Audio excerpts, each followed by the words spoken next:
আসসালামু আলাইকুম প্রিয় খামারি কৃষক ভাই বোনেরা, দেশ ও দেশের বাইরে থেকে যে যেখান থেকে বসে আমাদের এই প্রতিবেদনটি দেখতেছেন, আপনাদের সকলের দীর্ঘ এবং সুস্বাস্থ্য কামনা করে শুরু করছি আমাদের আজকের প্রতিবেদন। দর্শক বন্ধুরা, আজকে আমি অবস্থান করছি ব্রাহ্মণবাড়িয়া জেলার বাঞ্ছারামপুর থানার আইপুর গ্রামে মাওয়ারদহ হ্যাচারি এবং সেল সেন্টারে। মাওয়ারদহ হ্যাচারি এবং সেল সেন্টারের উদ্যোক্তা হচ্ছেন গিয়াসউদ্দিন ভাই। গিয়াসউদ্দিন ভাই একজন প্রবাস থেকে এসে তার এখানে প্রথম তিনি কোয়েল পাখি দিয়ে খামারটা শুরু করেছেন। তো আজকে আমি আপনাদেরকে কোয়েল পাখি সম্পর্কে জানাবো, কোয়েল পাখি লালন পালনে কীরকম লাভ রয়েছে এবং আপনারা যদি কেউ 1000 কোয়েল পাখি লালন পালন করেন তাহলে প্রতি মাসে কীরকম টাকা আয় করতে পারবেন সে সম্পর্কে আমি আপনাদেরকে জানানোর চেষ্টা করবো। তাহলে চলেন আমরা খামারি গিয়াসউদ্দিন ভাইয়ের সাথে কথা বলে তার এই কোয়েল পাখি লালন পালন সম্পর্কে বিস্তারিত জানার জন্য পুরো সমাজে থাকবো আমি রিয়াজ আহমেদ তোফাজ্জল। আশা করি আপনারা আমার সাথে থাকবেন।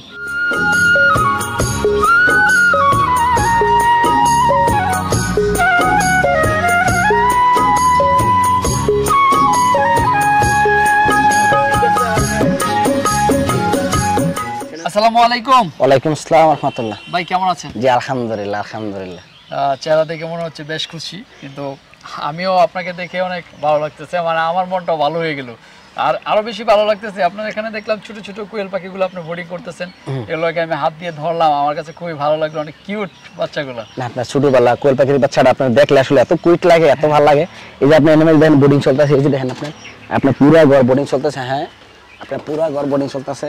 আমি দেখলাম যে ভাই বেশ চমৎকার, না আপনার পুরো এবং বেশ ভালো লাগতেছে। হ্যাঁ অনেক সুইট। আপনার ছোটবেলা দেখলে কোয়েল পাখির বাচ্চাটা মনে করেন এত ভালো লাগে আসলে বলার মতো না। কিন্তু আসলে ব্যাপারটা বুঝলাম, ডিমটা এত ছোট, পাখিটার বাচ্চাটা কিন্তু বেশ বড় শরীর না। যখন বাচ্চাটা আপনার চাপাল থাকে তো ডিমের ভিতরে, যখন বাচ্চাটা বার হয়ে যায় তখন বাচ্চাটা কিন্তু আপনার পাখনাডি সরে যায়, এর জন্য বড় দেওয়া যায়। কিন্তু মূলত পাখি কিন্তু বড় না, পাখি কিন্তু ওই যেটুকু দরকার ভিতরে এতটুকুই। এখানে আমি যে বাচ্চাটা পাখনাডি শুকিয়ে যায়, জর্জর হয়ে যায়, তখন পাখির বাচ্চাটা বড় দেখা যায় আর কি আপনার মূলত। আচ্ছা আচ্ছা, কতগুলো বোর্ডিং হচ্ছে এখানে? এই জায়গায় বোর্ডিং হচ্ছে মোটামুটি 17,000। 17,000 তিনটাতে না? না হ্যাঁ তিনটাতে আপনার 17,000 বোর্ডিং, একটাতে 5,000 কত করা করে আছে আপনার। আচ্ছা, তো আসলে গেছিলাম আমরা একটা জিনিস লক্ষ্য করলাম যে কোয়েল পাখির যে মানে শীতের শুরুটা, মানে এখন তো শরৎকাল, এই টাইমটাতে কোয়েল পাখিটার একটু মানে বেশি চাহিদা থাকে। এর কারণটা কি? আসলে চাহিদা কি বলবো জানেন না, চাহিদা সব সময় থাকে, কিন্তু এই সময়টাতে আপনার এই 2টা মাস আপনার কোয়েল পাখির মানে এত চাহিদা আসলে যে আমি শুধু না কেউ দিয়ে দেখা দিতে পারবো সম্ভব না। কেন না জানেনি, আপনার কোয়েল পাখির বাচ্চা যখন বোর্ডিং গেছে আর বোর্ডিং এর থেকে বাচ্চা অর্ডার হয়ে যায়। আর বড় পাখি দেখবেন যা দেখতেছেন বা বড় পাখি যা দেখাইতেছে সব তো অর্ডারই বাচ্চা, কোনো সব অর্ডারই বাচ্চা আপনার, মানে এত অর্ডার হয়ে থাকে পাখির বাচ্চা, প্রচুর পরিমাণে চাহিদা। বড় পাখি তো বেশ অনেকগুলোই দেখলাম, পুরো ঘর জুড়ে রয়েছে, একদম ছড়িয়ে ছিটিয়ে রয়েছে এবং খাবার খাচ্ছে, অনেক চমৎকার সুন্দর। বড় পাখি কতগুলো আছে? বড় পাখি এই জায়গায় আপনার পাখি আছে মোটামুটি 250 পাখি আছে। 250 পাখি আছে না? আচ্ছা, আমরা বড় পাখির ব্যাপারটা একটু পড়ে যাই। তো আসলে এই কোয়েল পাখিটা আমরা অনেকেই দেখি যে বোর্ডিং করতে পারে না, সেই কারণে তারা মানে বড় পাখির দিকে অগ্রসর হয়। আসলে যদি একটু বোর্ডিং এর ব্যবস্থাটা একটু আমাদের বলতেন যে আসলে এটা বোর্ডিংটা কিভাবে। আসলে একটা জিনিস কি, নতুন মানুষের জন্য অনেক জনে ফোন দেয় বলে গ্যাস ব্যাস হলো আমি 500 জিরো বাচ্চা পালতে চাই, 1000 জিরো বাচ্চা পালতে চাই। 1000 জিরো বাচ্চা পাললে তো শুধু হলে হবে না, 1000 জিরো বাচ্চা পালন করতে গেলে যতগুলো ম্যানেজমেন্টের দরকার, 5000 একটা করে মধ্যে 5300 করে মনে বোর্ডিং এ আছে বাচ্চা, বা 600 করে আছে। এই 5000 বাচ্চার ম্যানেজমেন্টে লাগবে আপনার। আচ্ছা আচ্ছা, নাম্বার 1 আপনার লাগবে। যদি কারেন্ট তো জানেন সমস্যা করতেছে এখন, কারেন্ট তো সমস্যা, কারেন্ট তো আপনার যদি জায়গা আপনার নাম্বার 1 লাগবে সোলার। আচ্ছা আচ্ছা, দিন আপনার সোলারে ব্যাকআপ দিতে হবে আপনার। এই যে আমার সোলারটা দেখেন প্রায় 5.5 লাখ টাকা খরচ করে আমি সোলারটা বানাইছি, 5.5 লাখ টাকা খরচ হচ্ছে সোলারটা আমার শুধু হলেই। সোলারের ব্যাকআপ যদি আপনার দিনও চললো মাশাআল্লাহ আলহামদুলিল্লাহ। রাত্রে আপনার যদি কোনো কথা আপনার কারেন্ট তো থাকবে না, আপনি জানেন ডিস্টার্ব করতে পারে কারেন্ট, স্বাভাবিক। তো যদি ডিস্টার্ব করে কারেন্টে আপনার মোটামুটি একবার লাগছে না, জেনারেটর আপনার একটা রেডি রাখতে হবে। আর আইপিএস তো গড়ে রাখতে হবে। আর কারেন্ট থাকলে না আইপিএস চলবে, কারেন্ট না থাকলে আইপিএস চলবে না। তো মূলত এই জিনিসটা সবচেয়ে গুরুত্ব সবার জেনারেটর। জেনারেটর রাখতে হবে। জেনারেটর রাখলে তখন দেখা গেছে আপনি মোটামুটি ভাবে আপনি যদি কারেন্ট না থাকে 4টা জিনিস আপনি ব্যাকআপ রাখতে হবে। এই 4টা জিনিস ব্যাকআপ রাখতে হলে আপনি জিরো বাচ্চা করতে পারবেন। আর 500-1000 জিরো বাচ্চা দিয়ে আপনি মনে করেন যেটা ইনভেস্ট করবেন, যেটা খরচ করবেন, এই টাকা আপনার শ্রম আবার এবং কি মানে গড় ইনভেস্ট এবং কি কারেন্ট বিল সবকিছু মিলে আপনি ম্যানেজ করে করতে। কেন না একেবারে যদি 1000 জিরো বাচ্চা থেকে বাড়িছে না, একেবারে 400 পুরুষ বাড়িব, 600 মহিলা আসবে। 400 পুরুষ বাড়িব, 600 মহিলা আসবে। তো 600 মহিলা যদি আপনি আসে, তো এই কথাটা আপনার মাথায় রাখতে হবে কিন্তু যে আমার গড়টা কিন্তু কই গিয়ে পড়ছে। একটা জিরো বাচ্চা 60 টাকা কিনলো, তাহলে আপনি কিন্তু মানে যখন পুরুষ বুঝা তাহলে 14 টাকা পড়ে কিন্তু। আচ্ছা আচ্ছা, তাহলে খাবার খরচটা কষ্ট আপনি মিলাতে গেলে তাহলে আমরা কেমন কাজ যাবো? একটা কথা স্পষ্ট মনে রাখতে হবে যে আমরা অনেক জন দুইটা কমে বলে দুইটা কম হলে আপনার মনে হয় আপনার মাল আপনি বেশি চাইছেন আর কম চাইছে, একটা কম বেশির ভিতরে একটা তফাৎ থাকে। কেমন তফাৎ থাকে আমি বলি আপনারে, আমি যদি আপনার কাছে এভারেজ বেশি বিক্রি করি মহিলা সারা তাহলে মোটামুটি 4-5 টাকা কম রাখুন যাবো পার পিসের থেকে। আবার যে বয়সের একটা কাবজাব আছে, বয়সটা মনে করেন যদি আপনার সঠিকভাবে না হয় তাহলে মহিলা পুরুষ বাস্তব কষ্ট হবে। আচ্ছা, তো মোটামুটি ভাবে আর আপনার যত ভাবে বেঁচে দেখ মোটামুটি হালকা পাতলা দেখা গেছে 100-র ভিতরে 1000-এর মধ্যে 50-60টা পুরুষ যাইতেই পারে, ওটা স্বাভাবিক, ওটা কোনো সন্দেহের কারণ নাই। লেকিন একটা জিনিস সবসময় মনে রাখতে হবে, আমরা যে নতুন মানুষ নতুন ব্যবহার করতে হবে, পুরান মানুষ পুরানো ব্যবহার করতে হবে। পুরান মানুষ যদি অভিজ্ঞ হয়ে থাকে, আমার এই ব্যাপারে জানা আছে, ভালো আছে, বুঝা আছে, boarding management, current management, generator management সবকিছু ওকে, সে ভিতরে মানে অভিজ্ঞতা আছে, সে বাচ্চা দিয়ে করতে পারে এবং সে 1000-2000 বাচ্চা দিয়ে সে লাভবান হতে পারতো না। কেননা আপনার জেনারেটর চালু করলে জানেন তেল খাইবো, তাহলে আপনার 3000 বাচ্চা জেনারেটর চালু করে লাভ নাই, আপনার 3000 বাচ্চা জেনারেটর চালু করে লাভ নাই। লেকিন আপনি এই জিনিসটা সবসময় বলে রাখতে হবে, আমরা যে যতটুকু পারবো, যে যতটুকু জানি, যে যতটুকু বুঝা আছে ততটুকু দিয়ে শুরু করবো।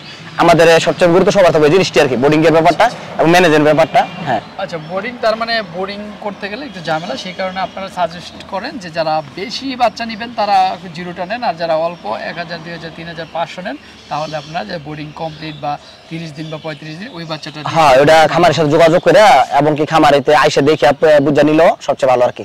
তো মাশাআল্লাহ দিলে আপনার এখানে যে বড় বাচ্চাগুলো রয়েছে, এটি কতদিন বয়সের বাচ্চাগুলো? আপনার ওই বাচ্চাটা বয়স হচ্ছে আজকে 35 দিন। 35 দিন। হ্যাঁ, বাচ্চাটা ডেলিভারি হয়ে যাবে কালকে। হ্যাঁ, 35 দিন বয়সের যে কোয়েল পাখিগুলো রয়েছে, এই পাখিগুলোটাই মনে হচ্ছে আমার কাছে যে মানুষ বেশি চাচ্ছে, কারণ আমার কাছে তো অনেক ফোন আসে যে 30-35 দিন। ওই পাখিটা বেশি নয়, তার কোন বয়সে গেলে পাখিটা 100% চেনা যায় যে এটা পুরুষ, এটা স্ত্রী? আপনার মোটামুটি 35 দিন বয়স হলে আমরা মোটামুটি এটা ক্লিয়ার করতে পারি আর কি। 35 দিন বয়স হলে ক্লিয়ার করা যায় পাখিটা মহিলাটা পুরুষটা, এটাই ক্লিয়ার করা যায় আর কি। 35 দিন বয়স হলে ক্লিয়ার করা যায়। আচ্ছা, আপনারা কি মানে 35 দিন বয়স হওয়ার পরে পুরুষগুলো এবং স্ত্রীগুলোকে সেপারেট আলাদা করে দেওয়া যায়, আলাদা করে ফেলে, তারপরে যারা কাস্টমার আসলে যাতে ঝামেলা পোহাতে না হয়। না, আপনার 1000 12 এর জন্য আলাদা ইচ্ছে করে করতে হয়। আপনার যদি 17000 পাখি বোর্ডিং করি, সর্বোচ্চ মনে করেন না হলে 10000 মহিলা হইব, আপনার 8000 পুরুষের পাশে সময় দেওয়ার দরকার আছে। আমরা লেগে আমরা যখন বুঝি আমরা কিছু সেপারেট করে হোটেলে দিয়ে রেস্টুরেন্টে দিয়ে বিয়ে নাওয়ানি বিয়ে অনুষ্ঠানে অনেক জায়গায় নিয়ে যায় পুরুষ। তো পুরুষ তো মোটামুটি ভালো চাহিদা, তো আমরা এই জায়গায় কোনো ঝামেলা হয় না। তো গেছে দিন কোয়েল পাখি তো আপনারা লালন পালন করতেছেন, আপনার কাছ থেকে বিভিন্ন দর্শক বা বিভিন্ন কাস্টমার কোয়েল পাখি নিচ্ছে। কোয়েল পাখিটা বাংলাদেশে এখন বেশ জনপ্রিয়তায় অর্জন করেছে এবং অনেকেই লালন পালন করতেছে। তো কোয়েল পাখির লাভটা আসলে কোন দিকটা থেকে, কিভাবে লাভটা করেন আপনারা? আপনার কোয়েল পাখির লাভটা কি জানেন? কোয়েল পাখির লাভটা হচ্ছে আপনার মূলত আসলে আমরা কয়েকটা জিনিস সব সঠিকভাবে রাখবো। আমরা ভালো একটা খামারের সাথে রাখতে হবে, রোগ প্রতিরোধ ক্ষমতার ব্যাপারে উনি অভিজ্ঞতা হইতে হইব এবং কি উনি যে আমাদের সহযোগিতা করবে এমন কনফার্ম হইতে হইব যে আমরা অসুখ বিসুখ হলে যে উনি আমাদের কোন সময় কোনটা দরকার, কোন সময় কোনটা প্রয়োজন, এটা খুব গুরুত্ব সহকারে দেখতে হবে, বেশি গুরুত্ব সহকার। এরপরে অংশটা হচ্ছে আমরা মহিলা পুরুষটা আমরা কতটুকু পার্সেন্টেজ গ্যারান্টি দিয়ে খামারের সাথে নিতে পারতেছি, হোক আমার 2 টাকা বেশি হোক। অনেক কাস্টমার টাকার প্যাক না, আপনি কতগুলো রাখবেন ওইটা আমাদের বিষয় না, আমার এতগুলো এত পার্সেন্ট মহিলা দিবেন, এত পার্সেন্ট পুরুষ দিবেন, যেহেতু এটা সীমিত আকারে ব্যবসা, ব্যবসার সীমিত আকারে, সময়টা সীমিত আকারে, ইনভেস্টর সীমিত আকারে। তো লাস্টে আমরা আপনার এই জিনিসটা বলি, তো 35 দিনে পাখি হইলে মহিলা পুরুষ বাছে দেওয়া যায়। আর যদি মহিলারা সে যতটুকু পুরুষ দরকার এতটুকু হিসাবে পায়, তো মোটামুটি ভাবে আসলে ইনভেস্ট করলে 55 দিনের 60 দিনের ভিতরে মোটামুটি সে বুঝতে পারবে এটাতে লাভ না লস। আর এটা আপনার যেহেতু সীমিত জায়গার ভিতরে, সীমিত ইনভেস্ট, সীমিত সবার ভিতরে কিছু প্রফিট দেখা যায়, পাওয়া যায়। তো আমাদের মনে হয় আপনার 1000 পাখি সর্বনিম্ন দিয়ে শুরু করলে একটা লাভ লস ক্যালকুলেশন মিলাইতে পারবে আর কি। এবং সাকসেস পাখি লইতে হইব, ভালো পাখি লইতে হইব, ভালো মানে খামার তেল লইতে হইব। তো এই জিনিসটাই মূলত মেইন।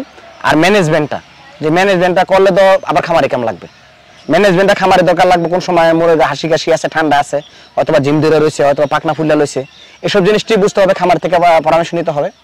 তো 1000 পাখি যদি কেউ পালতে চায়, যে কোনো জায়গায় পালা যায় বাড়িতে, মানে হয়তো বারিন্দাত, অথবা ছাদের উপরে একটা বাইসাই দিয়ে রইলো, অথবা আমার মানে মানে মানে বিল্ডিং এর পিছনে কত জায়গা আছে, নগদ একটা 1000 পাখি পাললে আখামরে কোনো জায়গা লাগে না। একটা মুরগির জায়গা 4টা-5টা পাখি পালা যায়, সন্দেহ নাই।